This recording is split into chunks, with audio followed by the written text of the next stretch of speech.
Now, Rory, a bit earlier in the show, we spoke about a clip that is doing the rounds, isn't it, really, at the moment, involving your good self, where you talk about a certain result, I think, in the Europa League, and it was Ajax against Brighton, and Brighton ended up winning that game.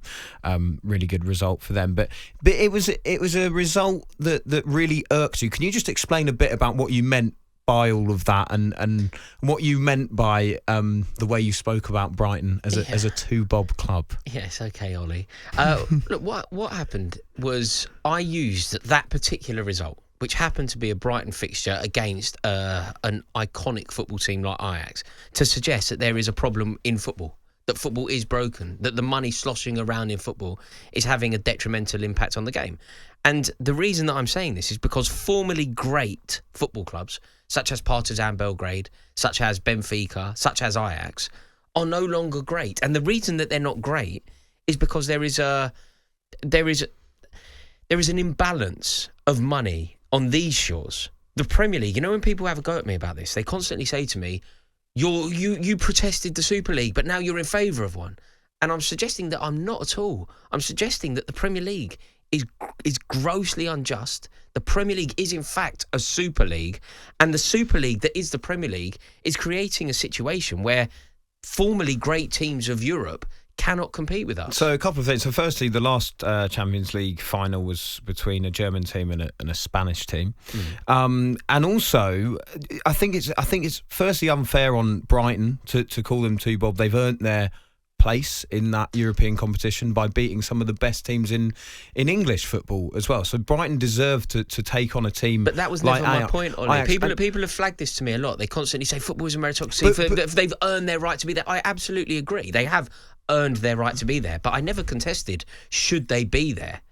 I've never contested that Brighton are an excellent team. I've never contested that Tony Bloom is doing a remarkable job. You are contesting Brighton beating Ajax because you think... I'm contesting Brighton playing But the way Ajax. you're saying that is... there we go. I'm contesting playing and Ajax. that means that you think there should be a natural order in football where Ajax are always better than Brighton. Yes, I do. That's ridiculous. It isn't ridiculous That at all. goes against the whole point of football. It does. Ajax they are the representation of Dutch football. There is a pilgrimage there. You think of the spirit of Johan Cruyff.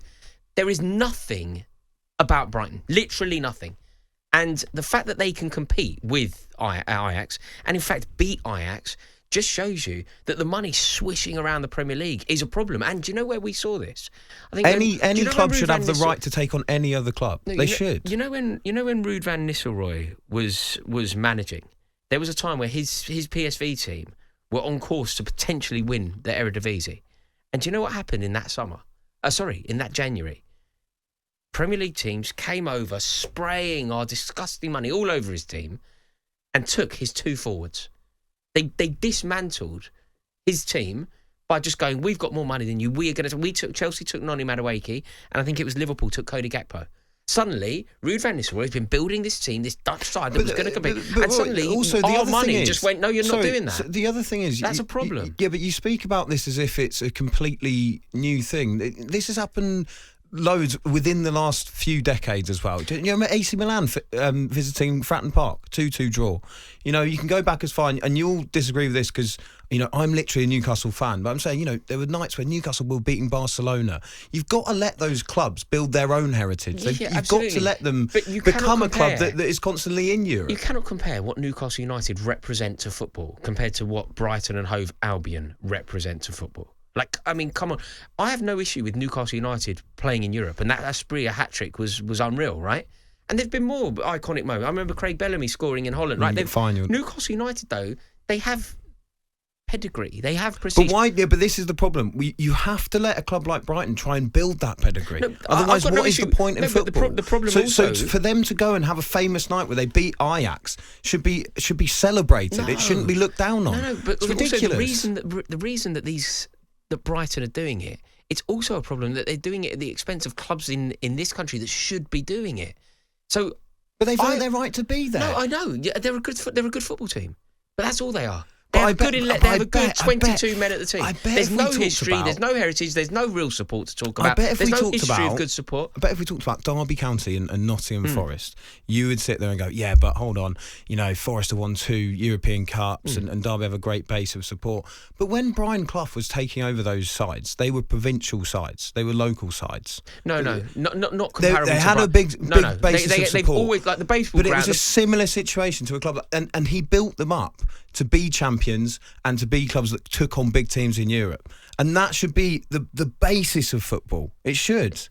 It should, but there is also a natural order. No, there isn't. There is something massively wrong with clubs like Leeds United. Can you understand, though, when you say natural order, that is why people are saying, Rory, you sound like you just want a Super League. But it's not true.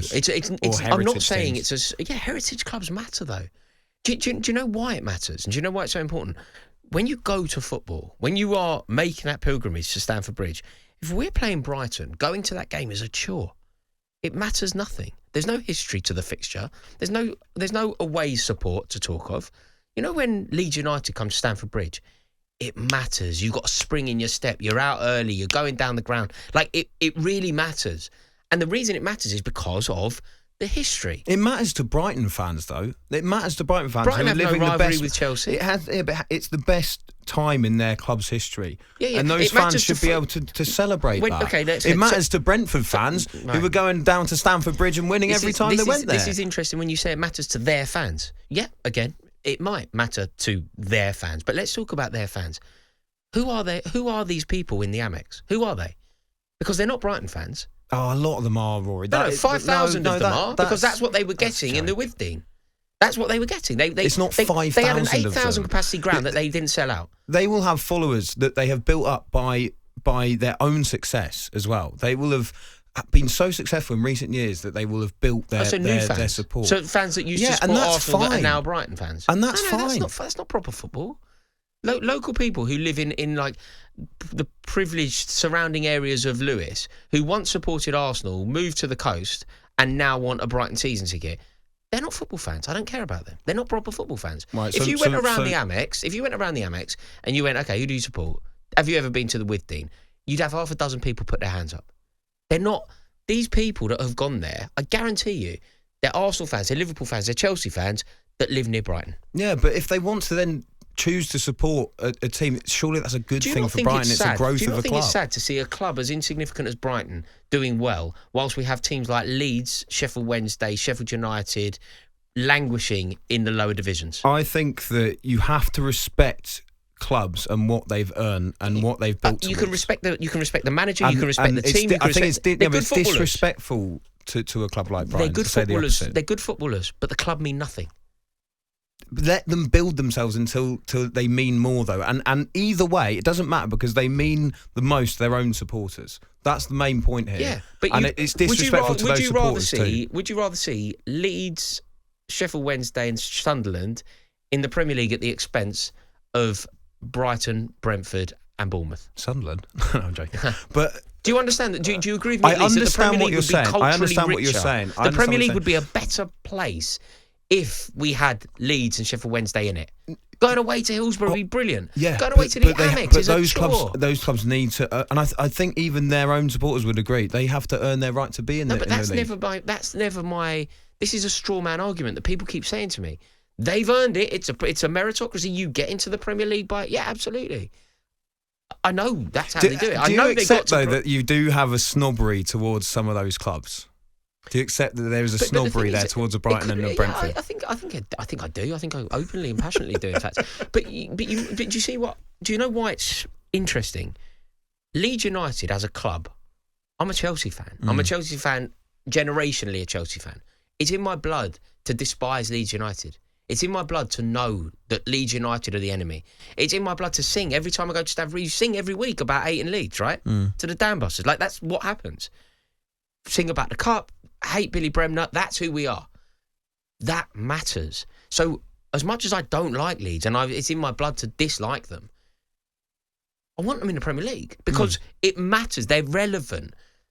We've got too many teams in the Premier League that are completely irrelevant. Like, the Premier League is a better place with Leeds United in it. When they're in it, I hope they get beat every week 5-0. And when they come to Stamford Bridge, I hope they get turned over badly. But my point is, I do get what you're saying. But clubs matter. History matters. I know Silverware history matters, but you have to, at some point, let a club like Brighton, a club like Brentford, even a club like Bournemouth, who I know are in a small stadium. That's one of the reasons why you won't like them being there. They're building a new stadium. They're building their own history. I don't like and Brentford. They're building their own relevance. I don't like Brentford because I've lived on the west side of London, northwest London, but the west side of London my entire life, and I've never met a Brentford fan. That's why, because they don't matter. We've got 3 in the office. Got 3 Brentford I've never met any of them fans. either. I literally don't I literally don't know any of them either. Natalie Sawyer for a start, to be fair. You never met her. Okay. I've literally never met her. So look, ultimately, it sounds like what I'm saying is elitist, and I think you keep suggesting that it's elitist. I think it is, but though. it isn't, because what I'm saying is the teams that I hate. I don't hate Brentford. I don't care about them. I don't know anyone. I hate Leeds. So I'm not being elitist. I hate Leeds, but they deserve to be up. They don't deserve to be up, though, right now. They don't. No, they don't. They don't deserve to be up, but they deserve it for what they represent. I understand that as a fan, you would rather see, it's a bit like, it's funny you mentioned Sunderland, actually, because for me, I think it's a bit like the fact that Sunderland haven't been in the Premier League so long that we miss Derby Day. You don't get that chance to, that game that means the most for Newcastle supporters and Sunderland supporters. Yeah, but instead you get to play Brentford. Whoop the dupe. You can start. I bet if I asked you who scored the winner last time you played Sunderland, who scored the most goals for Newcastle United against Sunderland, you know the answer to. I asked you the same questions about Brentford, mate. You wouldn't even remember the last time you played them. Shall we see if I can? Who scored the winner for you the last time you played against Brentford? Okay. Now let's just play the game with me. Who scored the winner for you the last time you played Sunderland? I don't think we beat Brentford the last time we played them. Okay. Isak scored. It was in the cup. Isak scored. Yeah, do you see what I mean? It matters. Twice, Where did you watch the game? You'll remember. Where did you watch it? Who did you watch it with? Okay, but you remember. But you remember because it matters. It would be like. But I'll remember if Newcastle played Brentford in the quarterfinal of the League Cup. I remember that result. I will remember that because result. It was it'd be like going, well, I remember, Man United fans remember beating Crystal Palace in an FA Cup final. No, but also you say that, but we've had some big results against Brentford. I can remember beating Brentford 5-1. I remember beating them away, being one of only a few teams to beat them 2-1 in the season that they came fourth. This is ridiculous what you're doing. Why? This isn't my point. Last game against Brighton, lost 1-0 at home. And you know it isn't. This is ridiculous from you. Should we go through a few Chelsea-Brentford results? Should we do that? Maybe the time they beat you 4-1 at Stamford Bridge. They always beat us. Iconic Premier League result. No, they always beat us. Ericsson. But people actually are so foolish. They think that's part of my judgment. They're like, because we beat you every week. I don't care if you beat us every week. Yeah, clearly. But I don't, clearly because don't I've care, never met a Brentford fan. Yeah. Why would I care? What does it matter? It's 3 points. That's what I care about. It's not about Brentford. But for me, the point is that you should be those clubs should be given a chance to build their fan base, build their histories, because then if they do stick around in the Premier League for a lot longer, it will make the competition even better. But it's impossible for Brighton to ever build a history like Leeds. Brighton can never be a bigger club than Leeds. It's impossible. It's impossible. Yeah, but they still deserve a chance to build up their relevance as much as possible. Yeah, they do. But they do. All I'm saying is, any club does. To go back to the original point here. Yeah. Something has gone wrong with football and something is broken in football, that Brighton and Hove Albion can beat the magnificent representation of football that Ajax is. It just shouldn't happen. I completely disagree with you, mate. But I it's all about disagree. money, isn't it? It's about the Premier League being a Super League. We just spoke about what happened when 2 Premier League clubs went and raided Ruud van Nistelrooy's Eredivisie side. You can't say that one club can't beat another club. It's ridiculous. No, I'm going further than that. I'm saying one club shouldn't ever play another club in anything away from a pre-season friendly. And I think it's disrespectful. On AM, on DAB, via the talkSPORT app and on your smart speaker. talkSPORT.